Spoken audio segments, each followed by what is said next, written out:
what's happening in this dysfunctional family, we need to go back a bit further in time. And there was a man named Abraham. And God promised Abraham a great blessing. He promised him a land to live in. He would be in God's big family. God would be with him.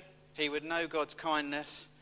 And did I say land? He promised him a land to live in. And Abraham passed this great blessing, God's promise, onto his son, Isaac. Here's Isaac. He passed it on to him. There you go, Isaac. Now, this blessing wasn't just like what we might get passed from our father, say the family jewels or the family silver or even the family home. It was much greater than that. It's got eternal significance. And Abraham passed it to his son Isaac. Now, Isaac was married to Rebekah.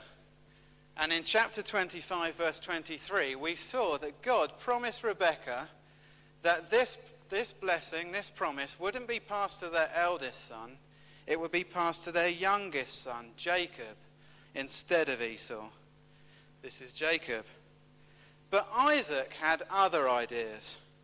Isaac was a very old man, almost 100 years old at this point, and he couldn't see a thing.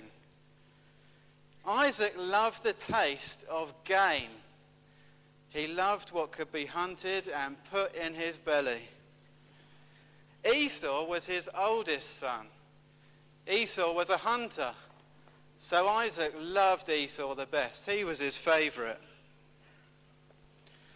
Isaac was a man who said, I'll do things my way. I'll do things my way was the way Isaac lived. And at the beginning of chapter 27, which we had read for us, Isaac is planning for his death, planning for when he's gone.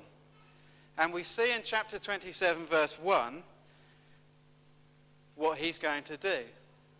Now, it's difficult to believe that Isaac didn't know the promise that God had made to Rebekah to pass the blessing onto Jacob and not Esau. But Isaac is determined to do things his way. Now, at this point, Isaac should have got the whole family round him and told them all what he was planning to do to pass the blessing onto his son. He should have told them that he was planning to pass this big blessing onto his son. But he didn't do that, did he? Look at verse 1. He secretly called his eldest son Esau, his favourite son, and he told him to go hunting.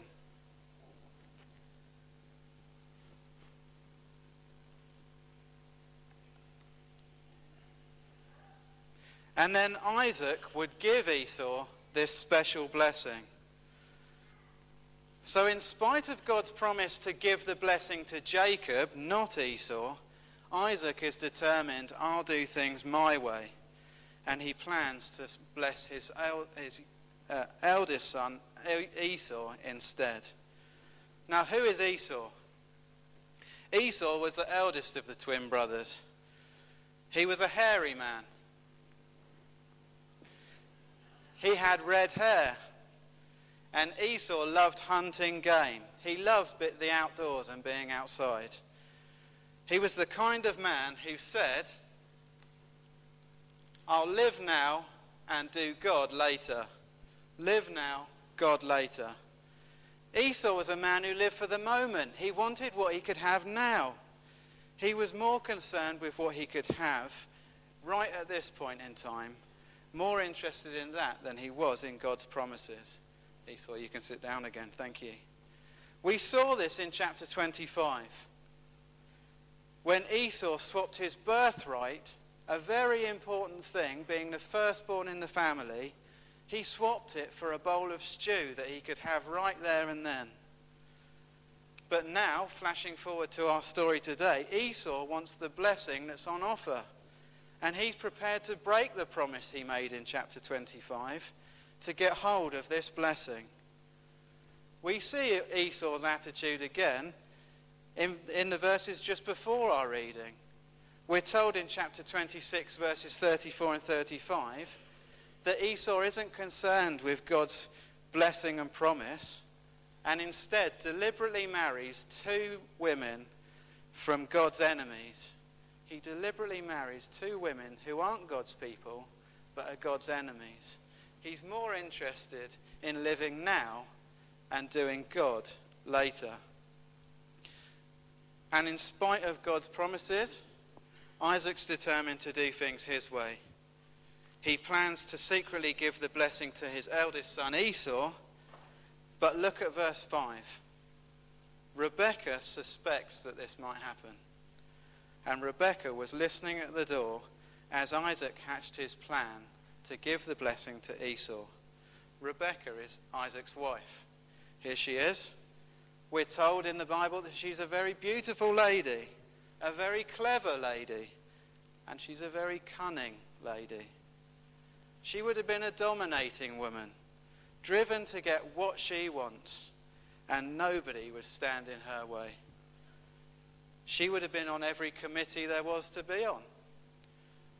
She would have been at the school gates, and you would have steered clear of her. Now Jacob was her younger twin son, and he was her favourite. Rebekah was a woman who said, I'll just give God a helping hand.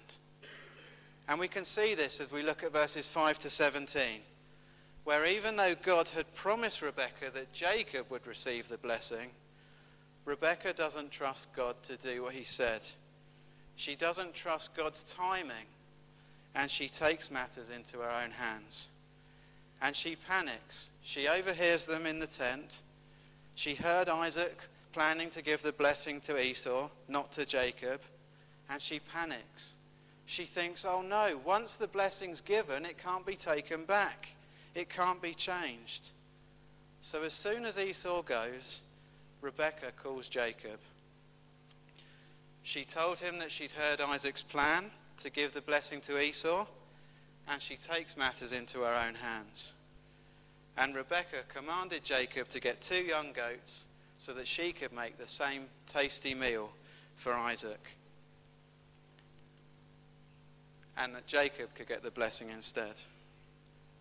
You see, God had promised Rebekah that Jacob would receive the blessing, but because Rebekah thinks that things are going wrong, Rebekah decides that she'll just give God a helping hand. But Jacob gets worried. Jacob doesn't get worried because he knows it's a wrong thing to do. Jacob gets worried for another reason. Here's Jacob. Jacob was a twin brother of Esau. He was smooth-skinned, not hairy, and he loved staying at home. Jacob's name meant deceiver, and Jacob was a liar. Jacob was a trick and cheater. And we saw that Jacob's a trick and cheater a few weeks ago. When Esau was hungry for food, even though Jacob knew that God had promised him the blessing, he took advantage of his brother Esau and persuaded him to swap a bowl of soup, a bowl of stew, for his birthright. And we can see Jacob's attitude again in verses 11 and 12. Rebekah was told him of the scheming plan to get Jacob the blessing, but Jacob's worried. And this is what he says. Look at verses 11 and 12. Jacob says, "But my brother Esau is a hairy man, and I am a man with smooth skin. What if my father touches me? I would appear to be tricking him and would bring down a curse on myself rather than the blessing." So do you see, Jacob isn't worried that this is a wrong thing to do, that he's not trusting God and he's lying and tricking and cheating. No, Jacob is only worried that the plan might not work. He's worried that he might get caught.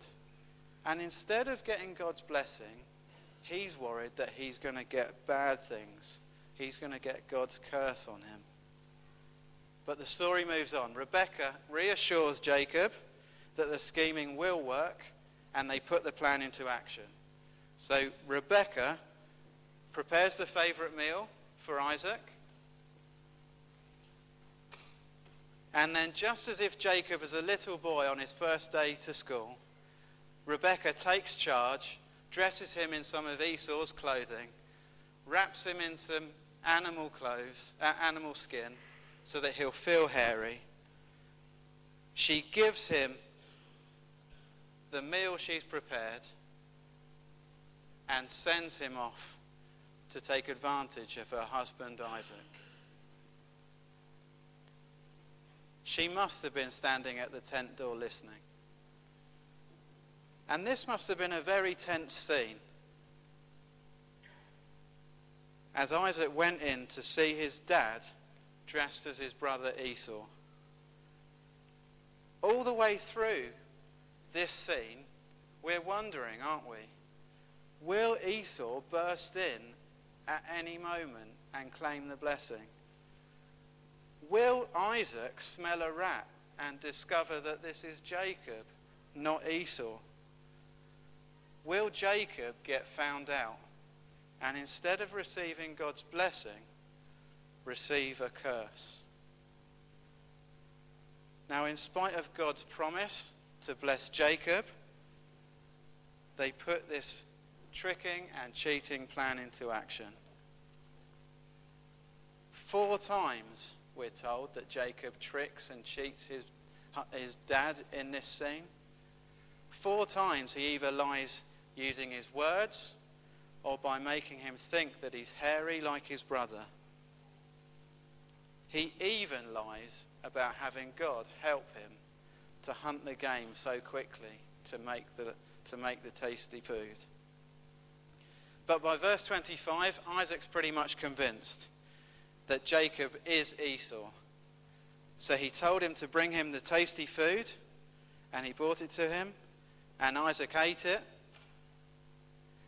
And then the moment that Jacob and Rebekah had all been waiting for, Isaac called Jacob over and asked his son to kiss him.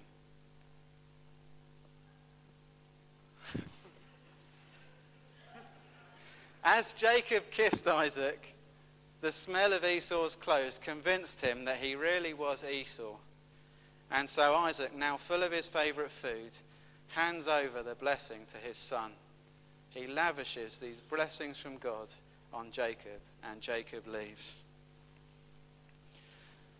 So at this point, Jacob and Rebekah's plan was complete. They've done what they set out to do.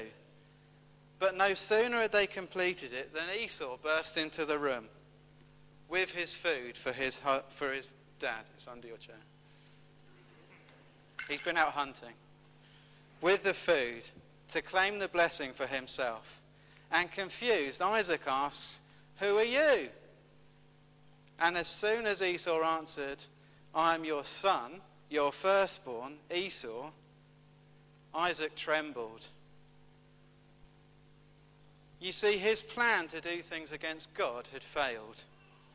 He wanted to secretly give the blessing to his eldest son Esau, his favourite son, but now he'd given it to Jacob instead. And he can't give anything to Esau. At least nothing good can be given to Esau, because he's promised it all to Jacob. He tried to go against God's promises by doing things his way, but what God had promised had happened. God had promised it to Jacob, and it went to Jacob. Because in this episode, we learn that God cannot be stopped. Nothing, not even our sin, can stop God from keeping his promises. So now we understand what happened in the story. It's a very gripping story. We had Isaac, who in spite of God's promises was determined to do things his way and pass the blessing to Esau, but ended up being tricked by Jacob and gave it to Jacob instead. We have Esau, a man who lived for the here and now, who put God off until later and ended up with nothing. And we have Rebekah, who knew God's promises but took matters into her own hands. She didn't trust God and instead said, I'll give God a helping hand. And lastly, there's Jacob, who tricked and cheated his way to getting the blessing, not caring who he hurt on the way. But I've missed somebody out, haven't I? We've got our four main characters, but there's also God. God who cannot be stopped. He promised to give this great blessing to Jacob, and he couldn't be stopped in passing it to him, despite all of the other characters' sin. We're going to sing a song again now, and then we'll come back and we'll think, how does this apply to us today? What does God want us to learn? So please stand and we'll sing together.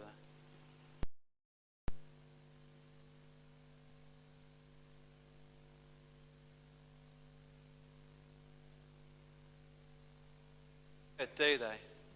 None of them come out looking good. The only person who comes out looking good in our story is God, because God cannot be stopped.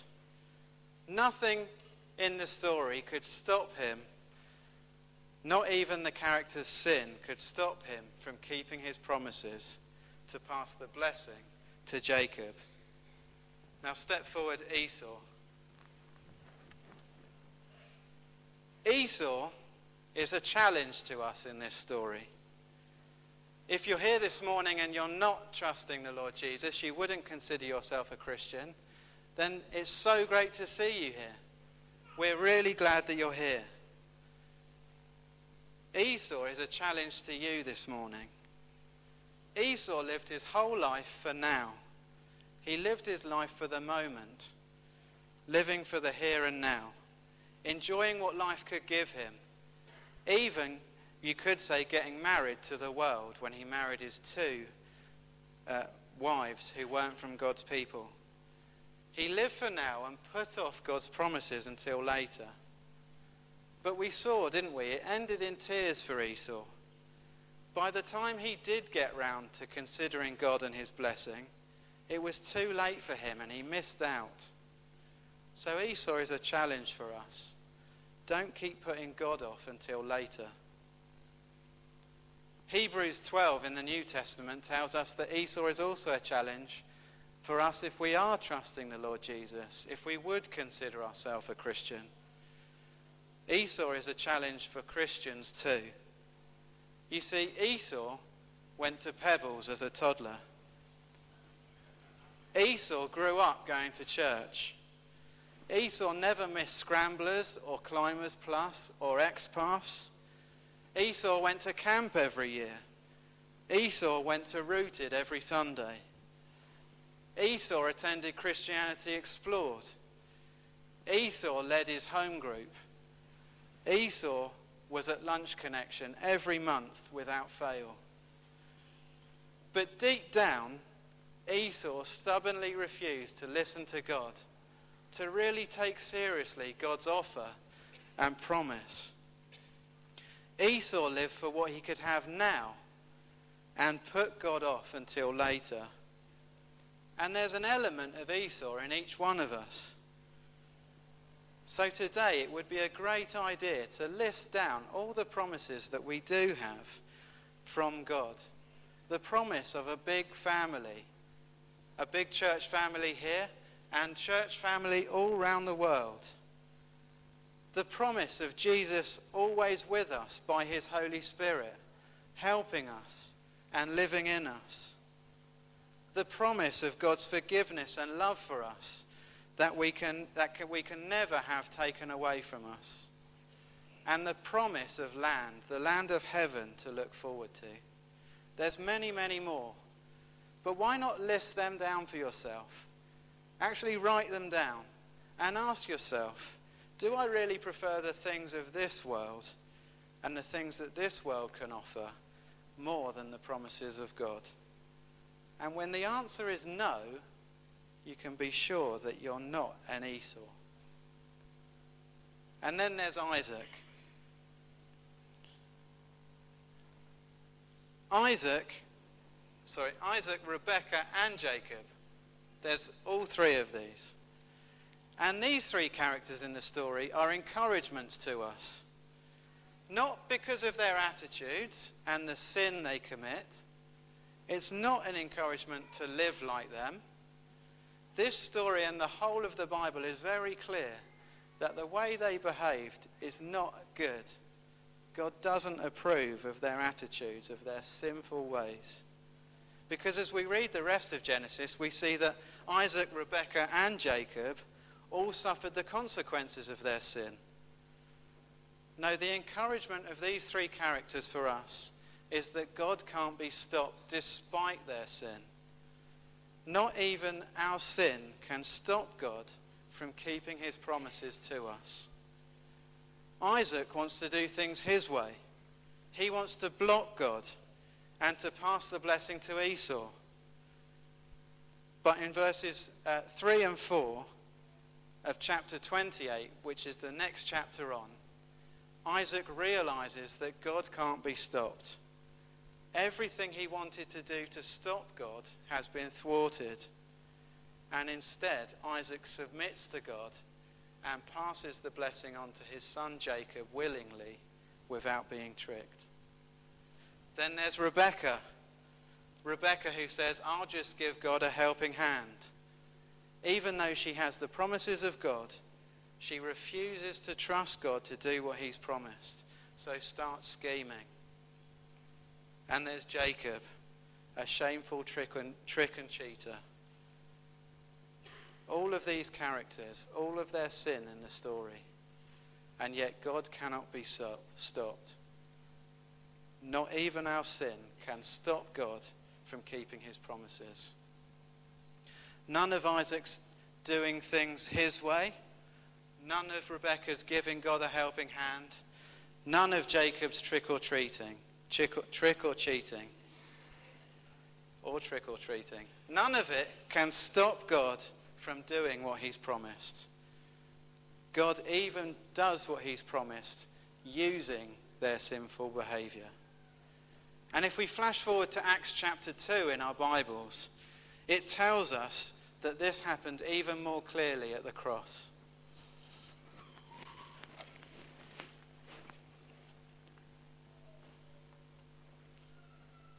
You see, at the cross, sinful people schemed against God. They used their sinful and wicked ways to stand against God. Some people wanted to do things their own way. Some people wanted to give God a helping hand, like Rebekah. Some were just into tricking and cheating. But God achieved his purposes at the cross to bless his people and to rescue them from his sin despite people's sin. You see, on the cross, hold that a second. On the cross, Jesus was unjustly killed by sinful people. But through this act of sinfulness, God rescued sinful people. People like Isaac, people like Jacob, people like Rebekah, people like me and like you. He rescued us through this sinful act so that we can have the blessing that God promises us if we trust Jesus for ourselves. So ask yourself this morning, who are you like? Who do you see yourself in? Maybe you see yourself in all of the characters. But ask yourself, is it Esau? Is it Isaac? Is it Rebekah? Or is it Jacob? God cannot be stopped. Nothing, not even our sin, can stop God from keeping his promises.